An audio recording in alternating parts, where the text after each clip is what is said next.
Hello student, आज के इस वीडियो में मैं आपके लिए लेकर आई हूँ दिसंबर 2023 MSS 02 का हिंदी मीडियम का सॉल्व क्वेश्चन पेपर। यह वीडियो का पार्ट 2 है, जिसमें कि क्वेश्चन नंबर 6 से लेकर क्वेश्चन नंबर 10 तक सॉल्व किए गए हैं। ये सारे क्वेश्चन बहुत ही इंपॉर्टेंट हैं क्योंकि ये खुद ही एक क्वेश्चन पेपर है।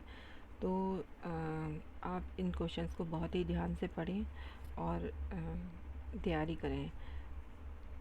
सारे क्वेश्चन के आंसर पॉइंट्स में दिए गए हैं, जिससे कि आपको इजीली याद हो जाएंगे पॉइंट्स। दोस्तों, please like, share and subscribe my channel, जिससे मुझे मोटिवेशन मिलता है। मेरे चैनल को सब्सक्राइब करें, जिससे आपको मेरे नए वीडियोस का नोटिफिकेशन मिलता रहे। तो चलिए शुरू करते हैं। जैसा कि मैंने आपको बताया है कि पार्ट टू हम क्वेश्चन नंबर 6 से लेकर क्वेश्चन नंबर 10 तक सॉल्व करेंगे और आपको बताया जाएगा कि किस किस तरीके से आपको आंसर लिखने हैं।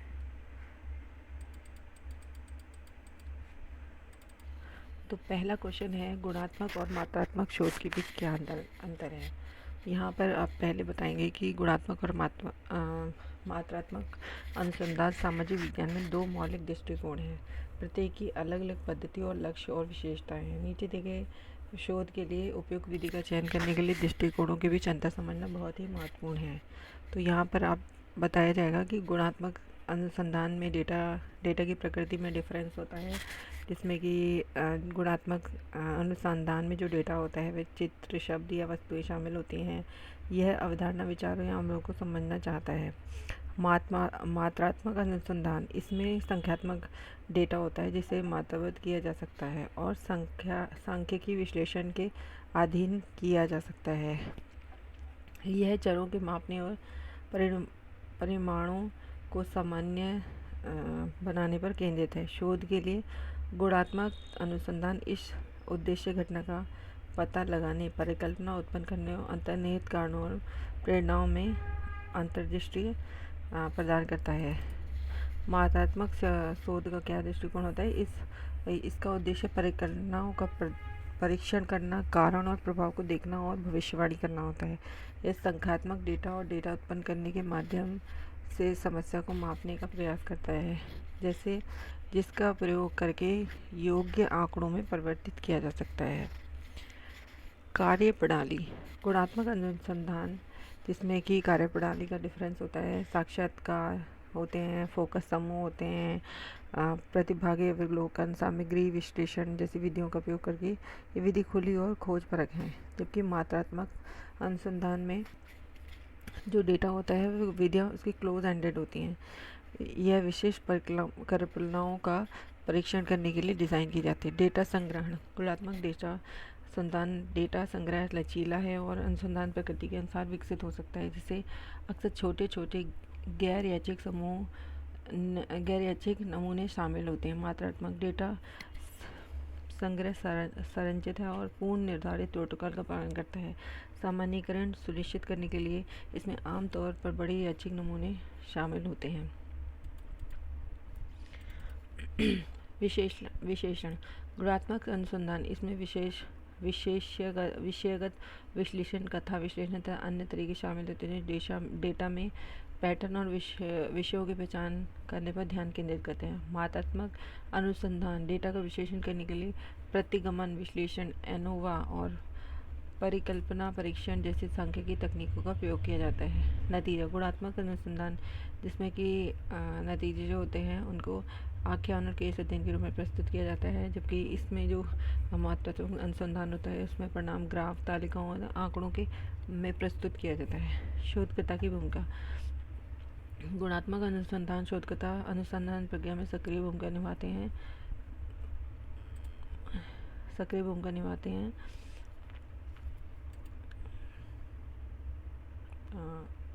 एक शोधकर्ता अक्सर अनुसंधान प्रक्रिया में सक्रिय भूमिका निभाते हैं। उनका दृष्टिकोण डेटा की व्याख्या को प्रभावित कर सकता है। शोधकर्ता अधिक मात्रात्मक अनुसंधान में शोधकर्ता अधिक अलग और वस्तुनिष्ठ रुख बनाए रखता है, जिसका लक्ष्य डेटा पर उनके प्रभाव को कम करना है। वैधता और विश्वसनीयता। गुणात्मक अनुसंधान वैधता पर ध्यान केंद्रित करता है, यह सुनिश्चित करते हुए कि निष्कर्ष अध्ययन की जा रही घटनाओं का सटीक प्रतिनिधित्व करते हैं। विश्वसनीयता पर कम बल दिया जाता है। मात्रात्मक अनुसंधान माप प्रक्रिया में स्थिर सुनिश्चित करते हुए विश्वसनीयता पर जोर दिया जाता है। वैधता भी महत्वपूर्ण है, लेकिन अक्सर इसका मूल्यांकन विभिन्न माध्यमों से किया जाता है। लचीलापन।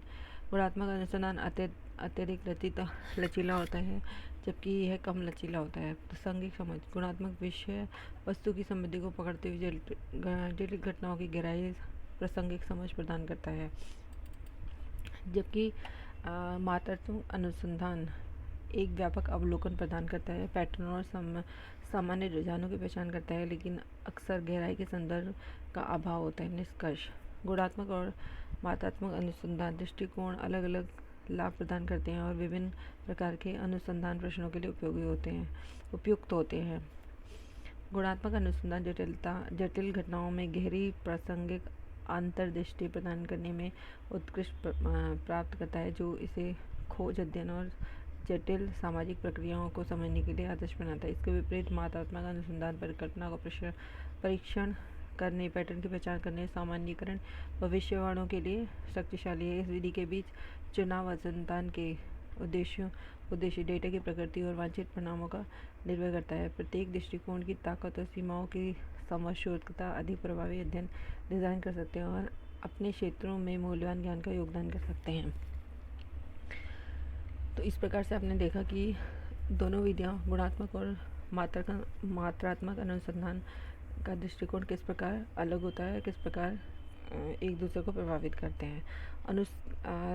दूसरा क्वेश्चन नंबर 7 जो अब हम डिस्कस करेंगे, जिसमें कि अनुसंधान पद्धति के विभिन्न तत्वों की व्याख्या कीजिए।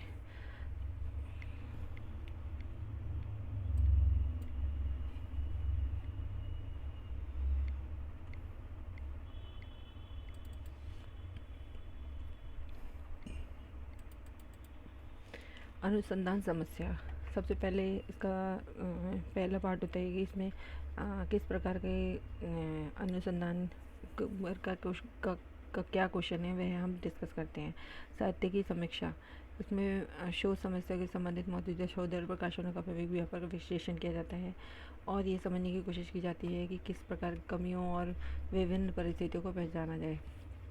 अनुसंधान डिज़ाइन। अध्ययन आयोजित करने का खाका, डेटा संग्रह, विश्लेषण की प्रक्रियाओं का विवरण। अनुसंधान के उद्देश्यों के आधार पर प्रयोगात्मक, सह संबंधी, वर्णनात्मक या खोजात्मक हो सकते हैं।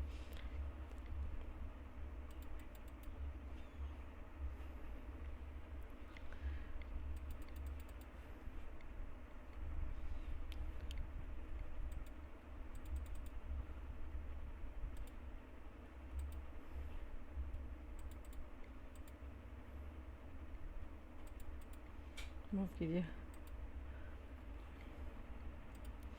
इसके बाद इसमें परिकल्पनाओं के ऊपर चर्चा की जाती है। चर से विभिन्न संबंध के बारे में योग्य परीक्षा योग्य भविष्यवाणी की जाती है। उसके महत्व को समझा जाता है। चर परिभाषित वे तत्व जो अध्ययन के भीतर बदल सकते हैं और भिन्न हो सकते हैं। स्वतंत्र चर, आश्रित चर और निश्चय चर, 3 प्रकार के चर इसमें पाए जाते हैं। अध्ययन स्थापित करने और परिणामों का विश्लेषण करने के लिए चर के प्रकार और भूमिकाओं को समझना अत्यंत महत्वपूर्ण है। नमूनाकरण। अध्ययन के लिए एक बड़ी आबादी से व्यक्तियों या इकाइयों के एक उपसमूह को चुनने की प्रक्रिया। यादृच्छिक नमूनाकरण, स्तरीय नमूनाकरण, सुविधा नमूनाकरण। उचित नमूनाकरण यह सुनिश्चित करता है कि परिणामों को बड़ी अवधि के लिए सामान्यीकृत किया जा सकता है और पूर्वाग्रह कम हो जाते हैं। डेटा संग्रह किया जाता है, डेटा का विश्लेषण किया जाता है, उसके बाद नैतिक प्रतिपूर्ति की जाती है। नैतिक विचार यह सुनिश्चित करते हैं कि प्रतिभागियों के अधिकार और कल्याण सुरक्षित हैं। अनुसंधान की विश्वसनीयता में वृद्धि होती है। रिपोर्टिंग और प्रसार। वैज्ञानिक समुदाय और अन्य हितधारकों के सामने शोध निष्कर्ष प्रस्तुत करने की प्रक्रिया, इसमें कि शोध रिपोर्ट होती हैं, जर्नल्स होते हैं, प्रस्तुति और थीसिस होती हैं। प्रभावी रिपोर्टीकरण और प्रसार अनुसंधान को सुलभ बनाते हैं। सहकर्मी समीक्षा की अनुमति देता है और ज्ञान के भंडार में योगदान देता है। यहाँ पर इसके बाद आप इसका निष्कर्ष लिखेंगे, जिसमें कि अब सारे जो पॉइंट मैंने ऊपर दिए हैं उनको इंक्लूड करके एक शॉर्ट कंक्लूज़न लिखेंगे। क्वेश्चन नंबर 8, एक शोधकर्ता द्वारा विश्लेषण प्रकृति का उपयोग करने का के औचित्य की पर चर्चा कीजिए। विश्लेषण इसमें हम डिस्कस करेंगे कि वो क्या औचित्य है इसका। विश्लेषण पद्धति का उपयोग करने का औचित्य, इसका औचित्य यह होता है कि जिसमें कि हम 10 पॉइंट्स को डिस्कस करेंगे। क्षमता, सामान्यीकरण, माननीकरण, गुमनामी और गोपनीयता, लागत, प्रभावशीलता, लचीलापन, मात्रात्मक विश्लेषण, अनुदैर्ध्य अध्ययन, परख शोध, व्यवहारिक अनुप्रयोग। ये सारे पॉइंट्स मैंने यहाँ डिटेल में लिखे हुए हैं, आप इसको पढ़ सकते हैं और उसके बाद आप कोई भी कमेंट करके मुझे पूछ सकते हैं कि किस चीज़ के बारे में डिस्क्राइब करना चाहते हैं, या कोई चीज़ आपको नहीं समझ में आती है तो आप मुझसे वो पूछ सकते हैं। उसके बाद आपको निष्कर्ष लिखना है। जैसा कि मैंने पहले बताया कि सारे पॉइंट्स का कंक्लूजन ही एक निष्कर्ष होता है। अब हम डिस्कस करेंगे क्वेश्चन नंबर 9, शोध कार्य में मेलिनोव्स्की के योगदान का उल्लेख कीजिए। फील्ड वर्क में मेलिनोव्स्की का योगदान, यहाँ पर मैंने इसके 10 मूल पहलू लिखे हुए हैं। प्रतिभागी अवलोकन, मेलिनोव्स्की ने अध्ययन की जा रही संस्कृति में गहन प्रत्यक्ष भागीदारी पर महत्व दिया। उन्होंने लोगों के रीति रिवाजों और विश्वासों और प्रथाओं के बारे में जानकारी हासिल करने के लिए लंबे समय तक उनके बीच रहने की वकालत की। समग्र दृष्टिकोण, मेलिनोव्स्की ने सांस्कृतिक संदर्भ में सामाजिक जीवन की समग्रता को समझने पर ध्यान केंद्रित करते हुए क्षेत्रीय कार्य के लिए एक समग्र दृष्टिकोण की वकालत की। उन्होंने रिश्तेदारी, अर्थशास्त्र और राजनीति और धर्म सहित संस्कृति के विभिन्न पहलुओं के अंतर्संबंध पर जोर दिया। कार्यात्मकता, विस्तृत विज्ञान विवरण, सांस्कृतिक सापेक्षवाद, सैद्धांतिक कठोरता, मेलिनोव्स्की ने निर्वंश विज्ञान अनुसंधान के सिद्धांत के महत्व पर जोर दिया। उनका मानना था कि फील्ड वर्क में सैद्धांतिक ढांचे पर निर्देशित किया जाना चाहिए कि शोधकर्ता को उसकी टिप्पणी और निष्कर्षों को समझने में मदद करता है। मिथक और अनुष्ठानों का कार्यात्मक विश्लेषण, डेटा संग्रह की तकनीकें, संवेदनशीलता, मानव विज्ञान में विरासत। और उसके बाद आपको कंक्लूजन, जैसा कि बताया, पॉइंट्स को शॉर्ट में लिखते हुए जाना है। क्वेश्चन नंबर 10 है, साक्षात्कार क्या है, इसके विभिन्न प्रकार क्या हैं। साक्षात्कार और उनके प्रकारों को समझना। साक्षात्कार एक शोध पद्धति है जिसका उपयोग व्यक्तियों से सीधे प्रश्न पूछकर जानकारी एकत्रित करने के लिए किया जाता है। ये साक्षात्कार है। साक्षात्कार, जिसको आप इंटरव्यू भी कहते हैं, ये उनके विभिन्न प्रकारों के बारे में 10 बिंदु दिए गए हैं।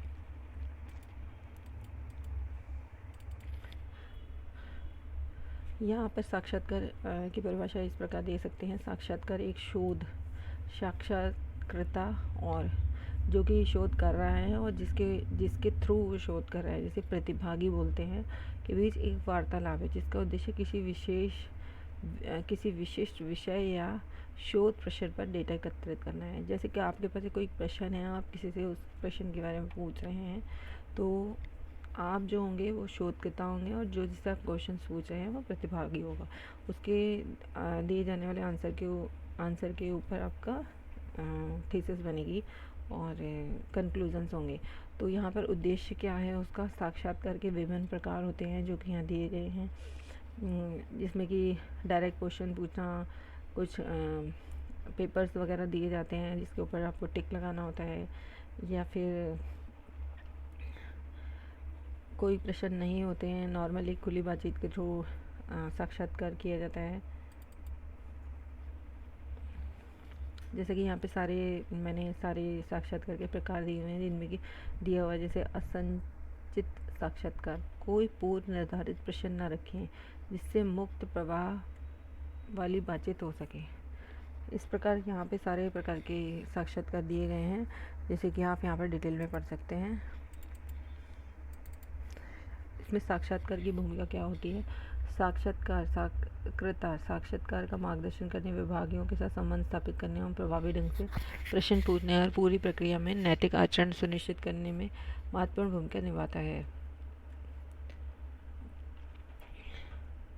विश्लेषण साक्षात्कार डेटा को आमतौर पर पैटर्न, थीम, अंतर्दृष्टि की पहचान करने के लिए विषयगत रूप से या गुणात्मक विश्लेषण तकनीकों का प्रयोग करके प्रतिलेखित, कोडित और विश्लेषण किया जाता है। उसके बाद आपको निष्कर्ष लिखना है, जिसमें कि आप विभिन्न प्रकार के साक्षात्कार के बारे में लिख सकते हैं, किस तरीके से क्वेश्चन पूछे जाते हैं, कौन साक्षात्कार होता है, कौन साक्षात्कारता होता है। सारे लिखने के बाद आप यहाँ पर कंक्लूजन में उसको ऐड कर सकते हैं। तो स्टूडेंट्स, अगर आपको मेरी दी गई जानकारी इम्पॉर्टेंट लगती है और आपको उससे कुछ हेल्प मिली है तो प्लीज़ मेरे चैनल को सब्सक्राइब करें, जिससे कि आपको मेरे नए वीडियोस का नोटिफिकेशन मिलता रहे। जब आप मेरे चैनल को सब्सक्राइब करते हैं तो उससे मुझे मोटिवेशन मिलता है। तो please subscribe, like, share and comment. It take a lot of hard work and time to create videos. For my motivation and help, kindly subscribe my channel. Happy learning. Wish you all the best for your exam and good luck. Bye bye. Take care.